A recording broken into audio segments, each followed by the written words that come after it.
Beyond Light has been out for a little over a week, meaning many of the endgame activities are starting to open up.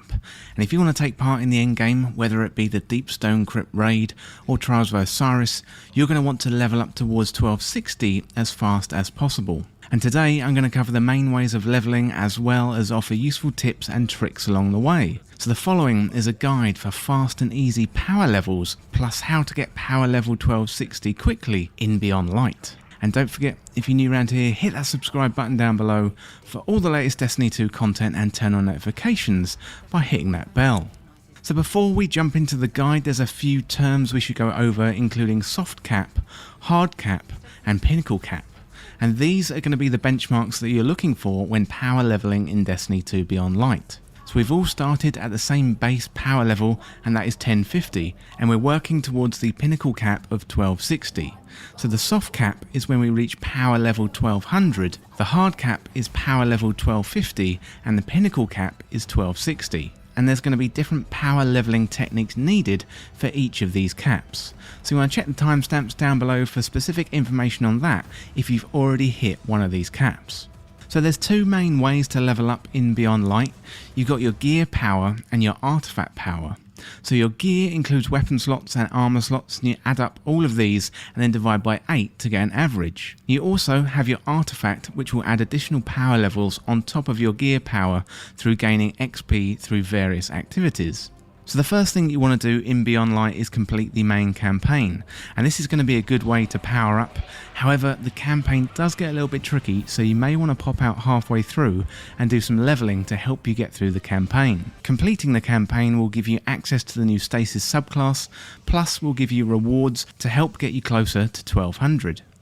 So first tip, you want to go to the tower as soon as you possibly can in the campaign and pick up your seasonal artifact from Zavala's office in the tower. So this won't be immediately obvious, but it's going to help you gain additional power levels early on. And at this point you also want to level up a ghost to get that 12% extra XP gains, as gaining XP is going to help you level up the season pass, which in turn is going to help you add power levels to your overall power score.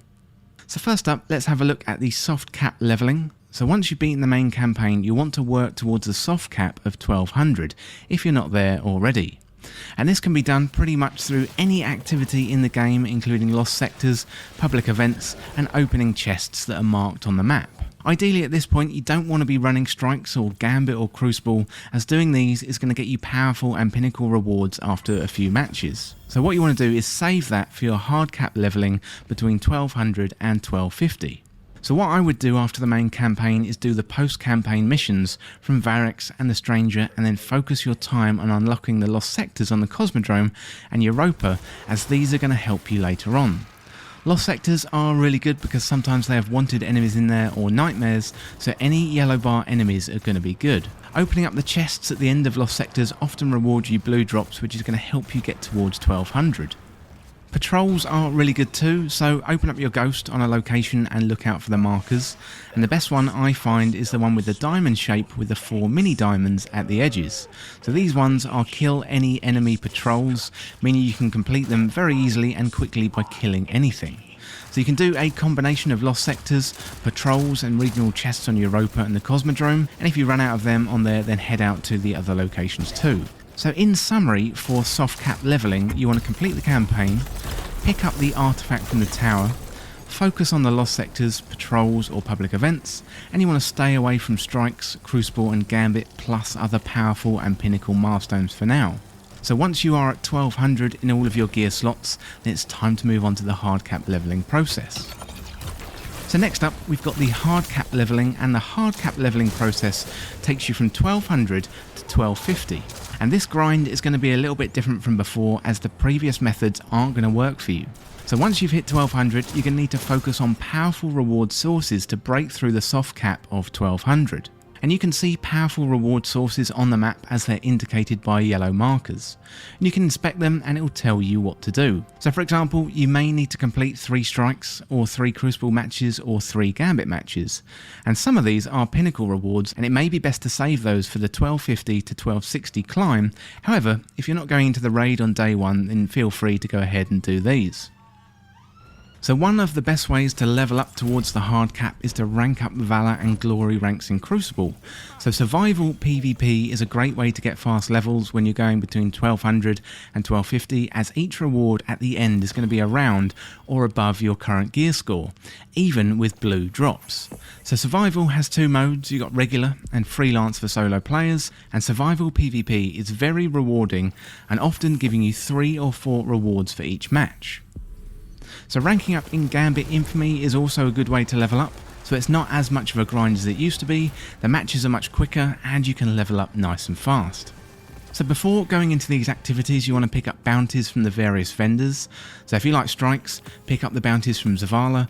If you like Crucible, pick up the bounties from Lord Shaxx. And finally, Drifter bounties if you like Gambit. So completing these bounties while you're doing the powerful reward farming through playlist activities is going to be getting you XP whilst you're going after those powerful rewards, making it much more efficient for leveling up, as XP gains mean artifact power on top of your gear power too. And there are a few great tools for power leveling. So first of all, there's Destiny Item Manager, where you can see your maximum power score. And there's also Destiny Power Bars, which will let you know the power score in each slot and show you where you need to target farm to increase your overall power level. And it also gives you good hints for how and where you can gain power levels. So using these two tools together is going to help save you some time. By doing these activities here, you should now be on the climb towards 1250, but sometimes you get stuck because one of your gear pieces or weapons is behind, bringing your overall average down.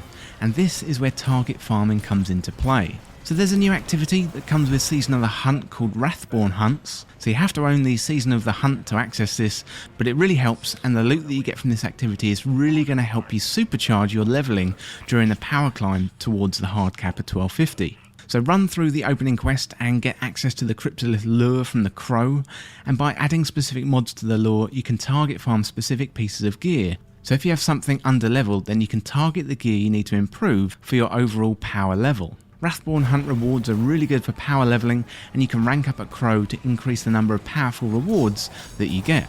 And it starts at 2, but you can increase it to 4 very easily and quickly. And the gear dropping from Wrathborn Hunts for me was sometimes 4 or 5 gear score above my current level, really pushing me towards 1250. So your Season Pass gear can also come in handy too. I don't tend to grab my Season Pass gear immediately, I save it, as you'll notice the power on the Season Pass gear climbs with your power score, and it'll always come out of the Season Pass at your current level or above. And this is good for filling in the gaps of power where you need to. So keep doing these activities and you'll be on your way to 1250 in no time. So in summary, for hard cap leveling, you want to search out powerful reward sources by checking out the yellow markers on the director, do bounties to level up the artifact and season pass, increase Valor and Glory ranks in survival PvP, and increase Infamy ranks in Gambit, check out some of the great tools like Destiny Item Manager or Destiny Power Bars, and do the seasonal activity Wrathborn Hunts and upgrade the Cryptolith lure. So finally, we've got the Pinnacle Cap leveling, and this is 1250 to 1260. So once you've hit 1250 in all slots, then you're going to want to start your journey to 1260. So this can only be done through Pinnacle rewards, and you can find these yellow markers on the director. So some examples of Pinnacle drops are the Deep Stone Crypt Raid, Trials of Osiris, and the weekly rewards for Crucible, Gambit, and Strikes. So there's not really much else to it, just search out Pinnacle reward drops. So in summary, for Pinnacle Cap leveling, just do the Pinnacle reward sources. Well, that is it for power leveling up to 1260, so just make sure you take note of the different techniques of power leveling for the soft cap, the hard cap and the Pinnacle Cap, and let me know what you think of the guide down there in the comments, and if you've got any more tips, share them with the community down there in the comments. Well, that is it for this guide for fast and easy power levels, plus how to get power level 1260 quickly in Beyond Light, and thank you so much for watching. For more Destiny 2 content like this, hit that subscribe button down below and subscribe to This Week in Video Games. If you want to join the community, check out the Discord link in the description, or you can follow me on Twitter at TWIVG Podcast. If you enjoyed this video or found it useful, liking and sharing the video would really help me out. If you enjoyed this video or found it useful, liking and sharing the video would really help me out. Otherwise, check out the other videos on the channel. Thanks again, and I'll see you in the next video.